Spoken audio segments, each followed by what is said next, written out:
Well, Fernand Lopez, always good to see you already back in Paris, France, after a great weekend for Ciryl Gane. But you know what the conversation is. Everybody seems divided on this performance, right? On the one hand, Ciryl clearly won all 5 rounds. He didn't take any damage.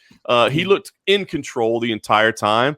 But people are coming out saying, hey, not entertaining enough, didn't make the statement that he needed to make. So give us your evaluation. You were there. You were cage side. You were coaching him through it. What did you make out of his performance?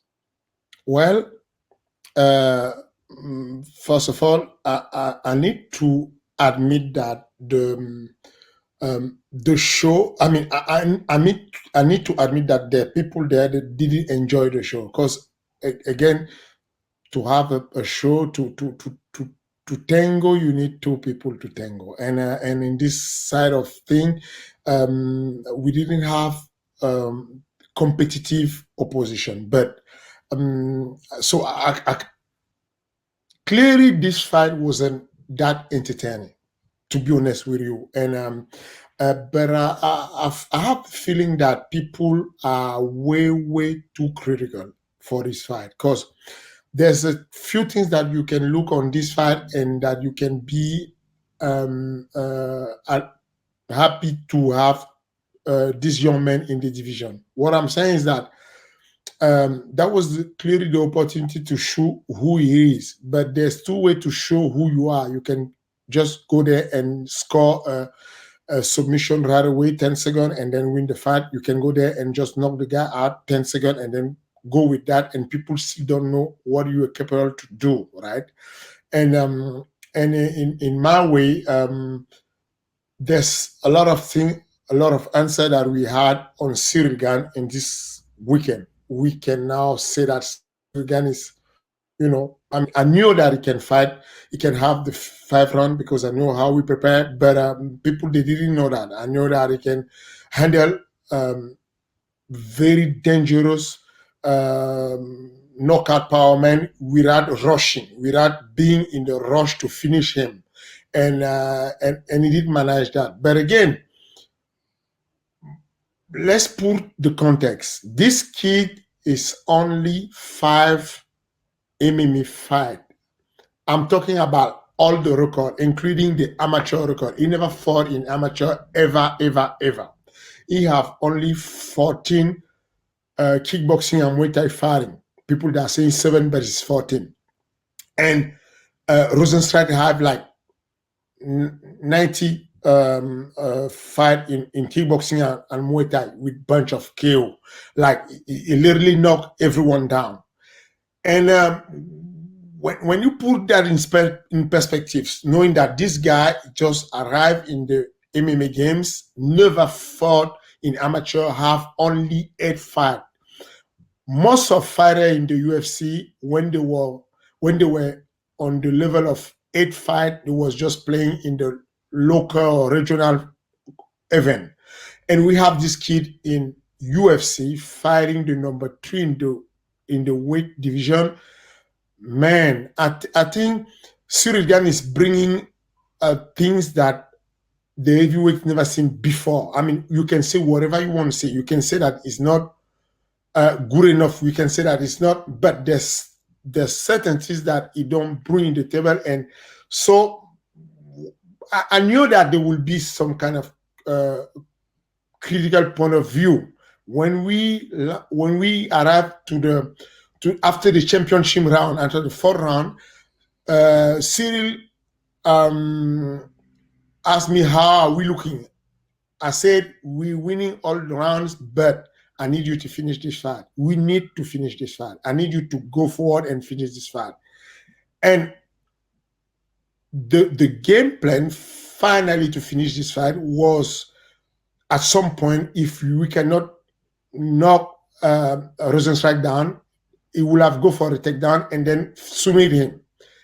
And one of the things that push Ciryl Gane to release the pressure on the takedown was the elbow. Like, we have seen people collapsing on the double leg with the side elbow in the head, and Rosenstrike did hit 2 times on the head at some point, and so the fight wasn't that easy. And my point of view is like, I think we need to back on the board, train again with Ciryl Gane, and I will be helping him to try to finish people even when they are not committed, when they are not engaging in the fight. So we need to learn how to finish someone who is not giving you the opportunity to finish him. This is something else that we wasn't prepared to that. Yeah, I mean, listen, I don't want to put too much criticism on Jairzinho Rozenstruik either. He's not here to defend himself, but he's admitted it was a pretty poor performance from his point of view. And I think the old saying is true, right? It takes two to tango, and he wasn't really engaging. So I'm curious. I was inside the Apex. You were yelling a lot. I could hear you during the whole fight, but it was in French, so I certainly don't understand. So as the fight was unfolding, what were you feeling? What were you seeing? You told him to really go for it in the fifth round, but what were you seeing? Because it was impressive to watch how in control he was, how relaxed he was, how he just, as you said, for being so young in his career, I felt like he was so composed and so controlled. So what were you seeing, and what kind of coaching adjustments were you trying to give him as the fight was playing out? The adjustment that I was giving him was there were a lot of things, small things that you need to be focused on that to make the fight works. Like the fight was going as we was walking, but we know that in that level of fight, the mental part, the psychology of the fighter should be like aware every time. If you flinch, if there's something going wrong, we can get caught. Mainly, we start the fight with the idea to counter the calf kick. Rozenstruik is for one of the best team in the world, okay, ATT. And we know that in the ATT, they are specialized in the calf kick, and that they will go in the calf kick. I'm killing myself studying all the fighter, like studying a lot. Like I've been watching so much tapes of Jairzinho. And at some point, he had that interview that he was speaking with a guy. I don't remember the name of the journalist. And the journalist asked him, why is that we don't see that much calf kick in the heavyweight division? And he said,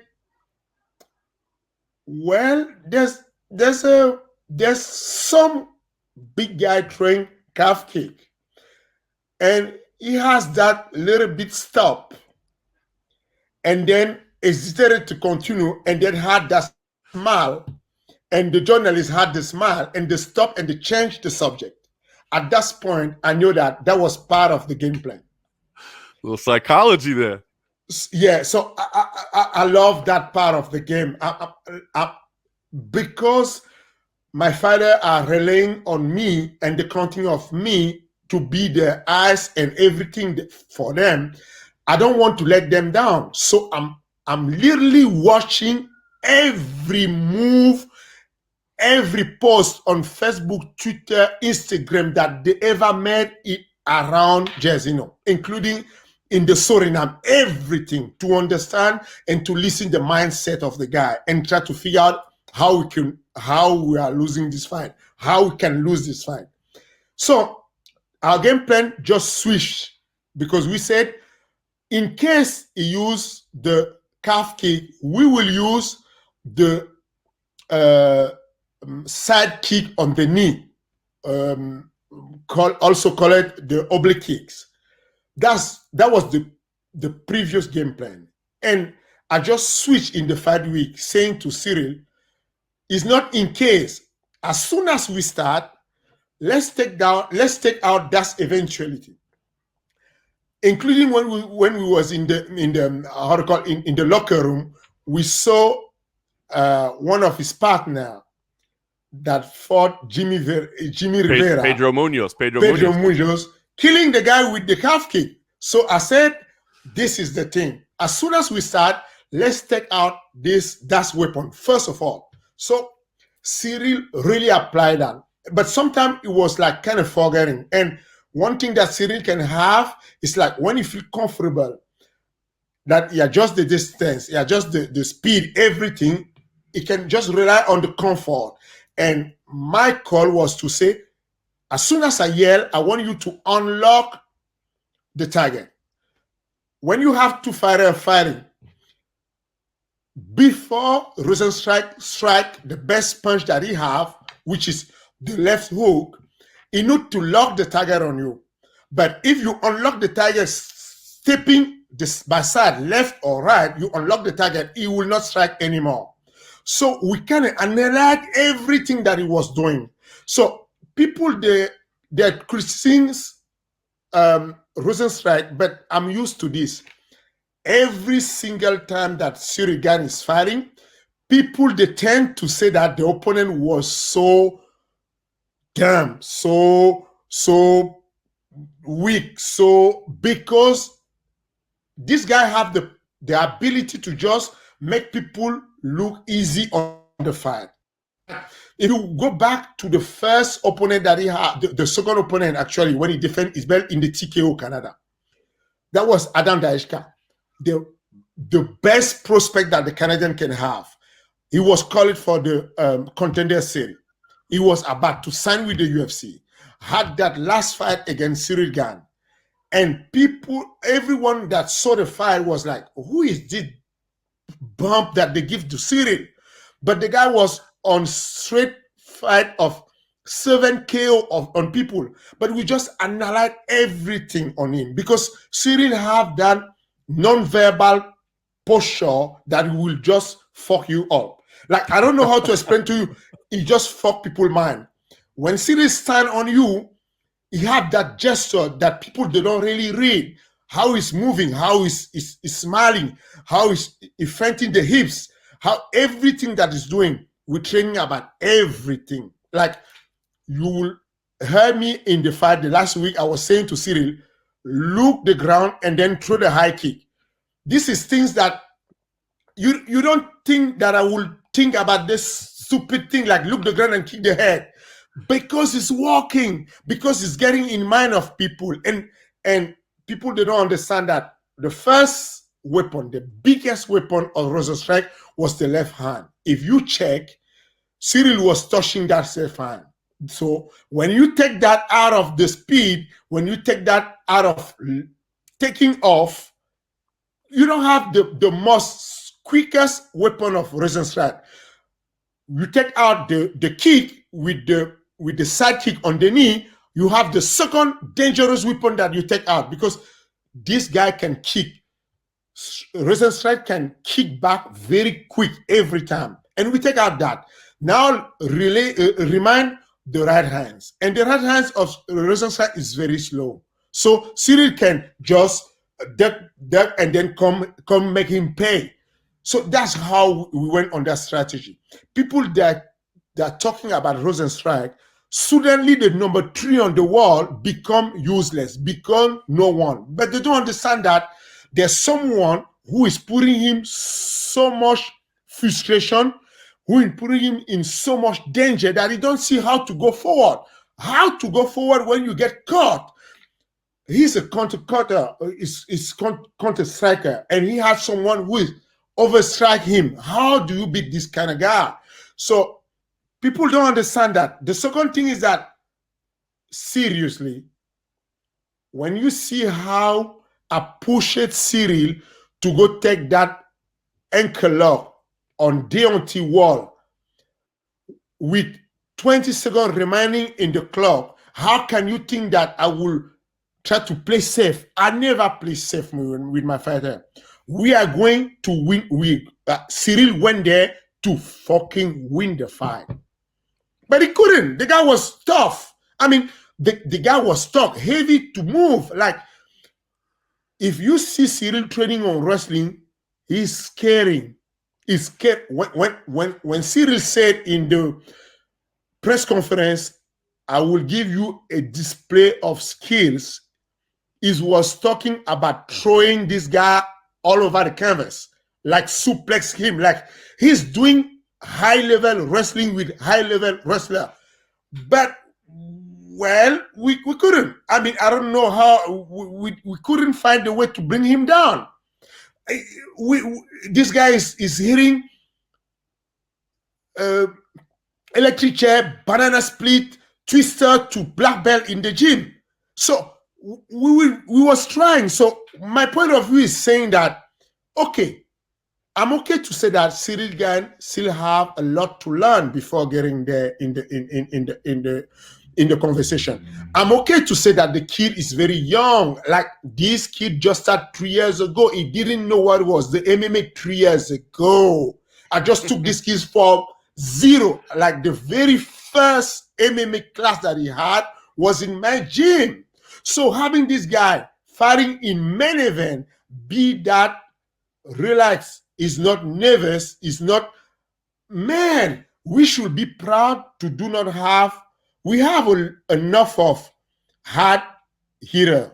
We have enough of people that they can knock people out with one lucky punch. We have that in around a lot in the roster.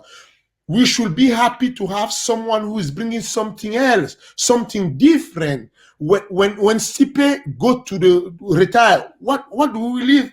What do we live with in the division? I mean, we need such a guy who can just display skills, make people guess. I mean, how many times do you see a guy coming from Muay Thai background making guess the opponent with the level change? How many times did you see that in your life? Yeah, not much. So yeah, my point of view is that I think people, they're confusing two things. Yeah, the fight wasn't the entertaining fight that you ever see. I admit that. We need to improve of that. But if you go to the numbers, there's 3 rounds. The first round, that's crazy. The first round, Jezino land strike. The second round, he land 6 strike. And the fifth round, he land 5 strike. He didn't see the way to land anything. He was trying. You were seeing him fainting. He was trying. He couldn't.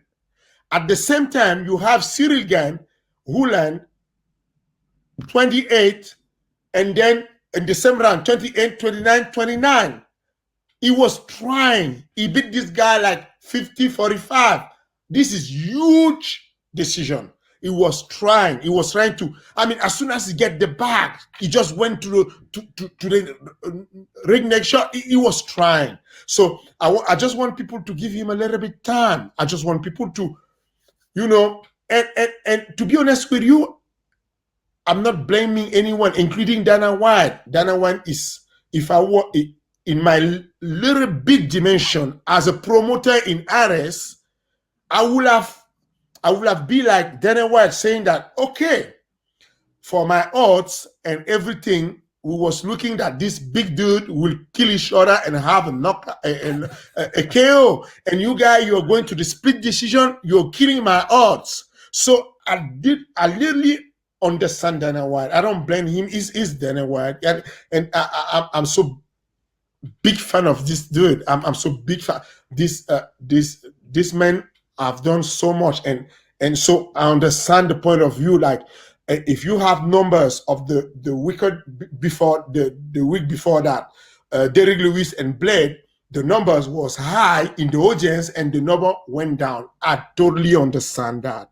But listen, 8-5, man. Can you count people 8-5? They can play and do what he did to Rosenstrike, man? Nah. Who can stand in front of Rosenstrike and play with him? Get in, out, play this. That's too much. I mean, and again, every time that Rosenstrike tried to go forward and be aggressive, they were level change. 3 takedowns. For a striker, 3 takedowns. It's not that easy to do that, man. So I've been training people, and like if you see back, you saw me in the open workout training Fernand Lopez. You saw Fernand Lopez throwing, spinning elbow, spinning kicks, every fancy move, every champion move in the open workout. But When the shit hit the fence, he got back to what he got, which is first. That's the reflex on all the human being. But man, this kid in the very first fight went there and threw kicks, elbows, spinning, bring the guy down and chokes a black belt. Come on. I mean, I think we have a genius in the division. And in my point of view, I'm like, I'm not even talking about myself or Ciryl Gane. I'm taking the perspective of a fan. If I'm a fan, I would like to have in the division exciting people coming up. So this guy will bring something different. I mean, how many guys do you see with this kind of display of skills? How many guys do we have in the heavyweight division doing this? Not that much. Not many. And like you said, the biggest thing that I took out of it that I was impressed with was just, I mean, how he was able to stay disciplined, how comfortable he was. I mean, the mentality of where he is this early in his career. Yes, I didn't find the fight particularly entertaining, of course. But if you're looking at just dissecting the technique that you saw in there and you know, the future of what he's going to bring, I think it was pretty exciting. So how is he right now mentally? I mean, it was kind of a funny moment in the press conference, right, where you had to translate for him. You know, he's like, "Oh, Dana was happy. Great, that's good." And you had to tell him, "No. Dana was not happy. He didn't like it." And it was kind of interesting. I mean, seeing Ciryl, he just kind of said, "Oh, well, I get it. You know, I respect him, and that's fine." I mean, where does he stand now? He's had a little time to soak it in, and you guys have flown home, and I'm sure had some conversations about it. So how's he feeling right now about what happened, and I guess maybe some of the criticism that he's taking?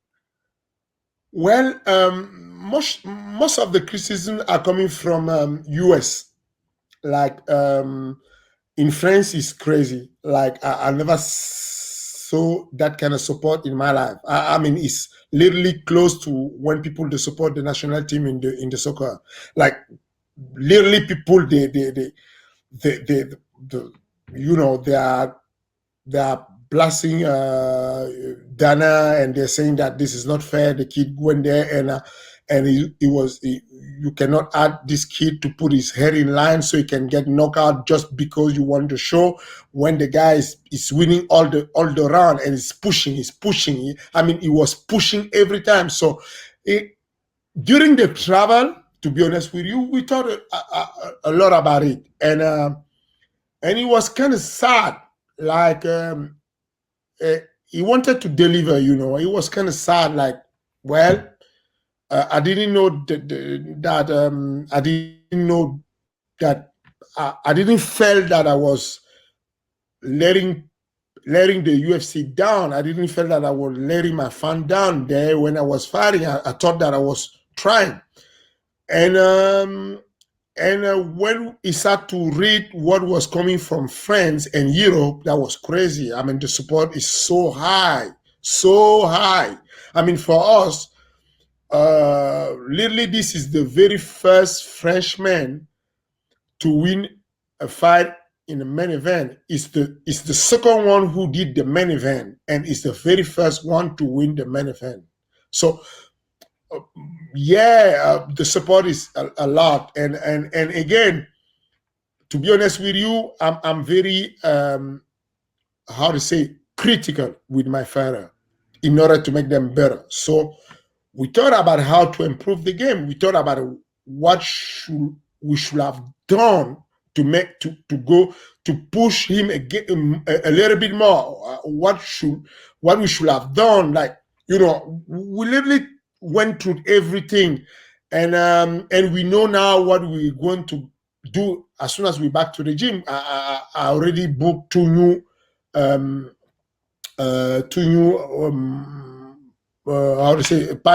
sparring partner from wrestling to improve that department again, because I don't think we have any problem in the striking department. I mean, I'm not sure there's if you take out the possibility to get knocked out by everyone in the division, stylistically speaking, I don't see someone outstriking Ciryl Gane. So Mainly we are improving to how to get people on the ground because he have a sick jiu-jitsu right now. So yeah, we're thinking how to improve him, and we will be there anyway. When going anywhere, we still there to. He still have time to improve. He still have time to show it to people what he will do, and I just hope people they will think back and do not only think. Do not be selfish about, okay, I pay my pay-per-view or I pay my show and I want to see people killing each other. And and they will think about technical sometime, Yeah. So, I mean, regardless of whether people loved the fight or not, it was a big win, and he does have an undefeated record, and he is, I think, going to be in line for a big fight. I mean, there's only so many names in the division that he can fight. So, what do you think? Do you have any predictions or thoughts or strategy, or have you had any discussions? I mean, what's next for Ciryl Gane after that? Because I got to think, like I said, it's still going to be a big fight and a big name. Well, look, the spot for the title shot is very crowded. Right now, you have so much people there around the top five, and so you just have to trust the UFC and let them do what they want to do. Like the strategy is to go for a belt, to go after a belt, no matter who has the belt, to go after a belt. So any way that can lead you to the title, you're just going to there. I really believe that people, the fast learner like Ciryl Gane, they should learn in the hard way. Like I'm not the type of guy to hold on a fighter and try to make him learn, and then when he get some kind of level, push him. No, I think fighter should just go and learn straight. You can learn. You can learn with the loss. So yeah, the only thing in mind is to take whatever the UFC give. We'll just go with that, and then till the end, till the title, and till the defense of the title, until yeah, that's it. You know, eventually, I think he's going to cross paths with Francis Ngannou. I'm curious what you think when that happens. Is this going to be a personal thing for you guys, or is this just a competitive matchup? Because I know that's going to be the story, and that's what I'm going to be interested to see how Ciryl handles that mentally, right? Because right now he seems to be like he's always smiling and everything's relaxed and it's good and, you know, all that. But I think when that matchup comes to fruition, whenever it happens, you know, the storylines are going to be kind of ugly behind the scenes because, you know, media people, we like to stir the pot and get those stories. What do you think that's going to be like? Is that going to be a personal, you know, challenge for you or for him, or is this just business and we handle it that way? No, there's not personal thing. Like since day one, Ciryl has been prepared for that fight at some point. Being prepared to be mentally split from my case. What I mean is that my case, my disagreement with Francis Ngannou should not be a legacy for Ciryl Gane. I don't need any revenge or anything from. I mean, they weren't friends, but there was respected people. There was, I still have some tapes of Ciryl meeting Francis, talking, like hugging each other. They are gentlemen and they respect each other. And again, Francis never been bad with Ciryl at any point. They had very good session sparring with no problem. Like Ciryl would pull Francis up, or Francis would pull Ciryl up, no problem. So I don't really want him to get with that charge in the shoulders, thinking about the coach. I'm not in the equation. There are people doing the business, and this is the good part with Ciryl. Ciryl is like the last week he saw whenever he will see Jairzinho Rosenstrike, he will say hello to him, hug him. I mean, you don't need to be, Ciryl do not need to be mad in order to be mean in the fight. It can be very mean, being a gentleman outside the ring, but being very mean in the octagon. So I don't need him to get pumped by the fact that there's a story online or a narration saying that there was a beef between Fernand Lopez with Ngannou. No, you don't have to.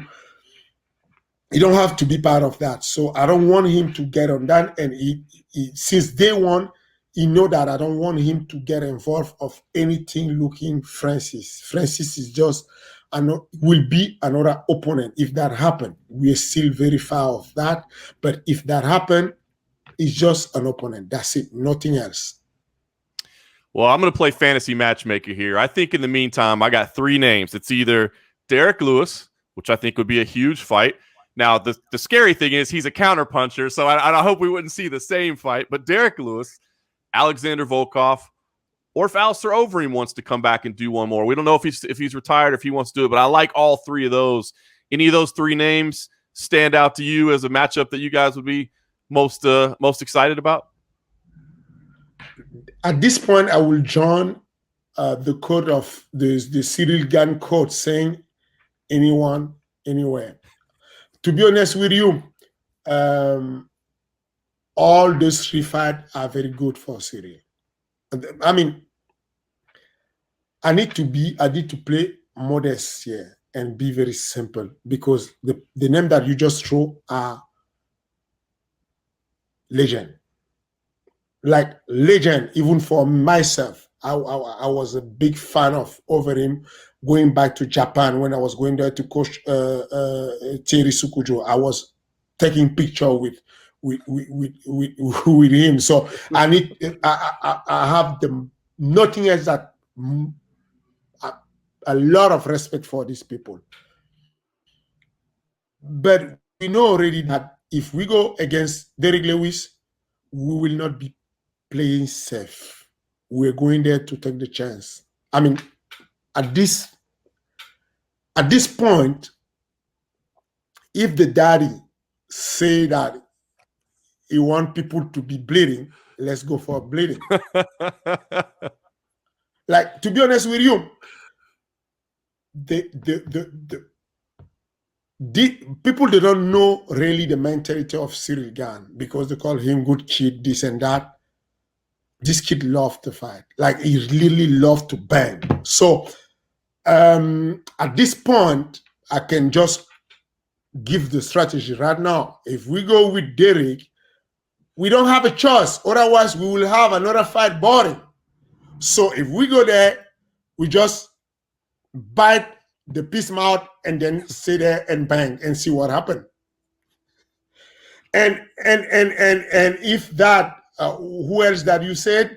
Overeem, much respect for him, but they have Ciryl Gane and Overeem have similar style. And again, I mean, I think you agree with me that Ciryl don't have a lot to scare about striking. I mean, no. Before this fight, we heard how veteran was a wrestling striker, how good striker he was. He couldn't strike.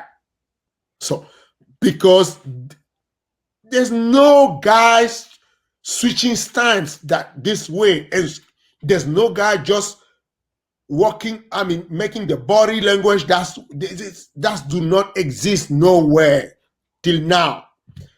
So we don't have much problem in that department. I think, again, there will be a lot of respect for Ciryl with Overeem, but I believe it can take him out. And the third one was Volkov, Alexander Volkov. Alexander Volkov. Very dangerous, but again, similar style. The only problem is that this is the first time that Ciryl Gane will have to deal with very tall, very lean guy who have good hands, a little bit slow, but good hands. And so again, I think we will figure out the way to win the fight still. Like, but don't get me wrong. if there's any fan of one of the three people there, I apologize. I'm very respectful of all this guy, like I was respectful of Rosenstrike. But I don't want to lie to you guys. Ciryl is another thing, another level. It's just a kid for now, but this is another level. Like, seriously. So yeah, I will be happy with we never turned down a fight, and that will not happen.